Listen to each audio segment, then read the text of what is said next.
What's up, guys? In case you can't read, my name is DavidCigam, and this is Reading with D-Chinzle. D-Chinzle decided to take the week off, so I decided to fill in for him. And today's book we're going to review is YouTube's only John Green's first ever novel, Looking for Alaska, 10th Anniversary Edition. At Reading with D-Chinzle, we like to judge a book by its cover, and this cover is pretty cool, I guess, but at the same time the cover doesn't really do a good job explaining the book, because when I see this cover I'm like, oh, I guess some ice road truckers got lost in Canada and now are looking for Alaska.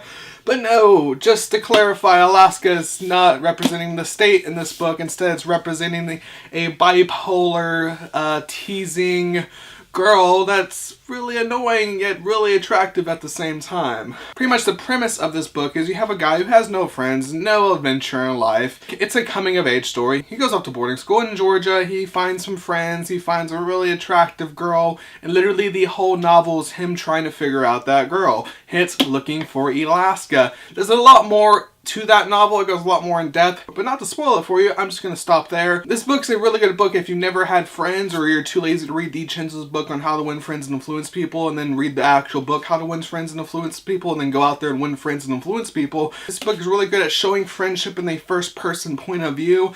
You can definitely read this book and just see what it's like to have friends. Overall, the readability on this book is aimed at young adults. So if this book's too hard for you to read, then you probably shouldn't be reading books. As far as entertainment value, this book's really entertaining. It kept me wanting to read more and more and more. But this book, in my opinion, the ending fell short. I figured it could have had a better ending. I understand this book is trying to give readers a certain kind of message that lines up with the ending, but I wasn't really too fond of the ending. I thought this book could have gone a lot farther in entertainment value. But overall, this book is a good book. I would recommend reading this book. If you're into YouTube's only John Green, I would recommend reading this book. I would recommend reading this book if you're a young adult who doesn't really have friends or doesn't really have a social life. This book's kind of good for you. It'll make you feel like you have a social life. What makes this 10th Anniversary Edition special, it has some deleted scenes from the original draft. The deleted scenes are actually deleted scenes like I wanted, putting scenes in the book and then taking them out. It just shows you earlier drafts of scenes that are already in the book. It didn't really add anything to the story in my opinion. It just showed, it's kind of cool from a writer's perspective. It has a Q&A of John Green about the book, which is entertaining. It was an entertaining read.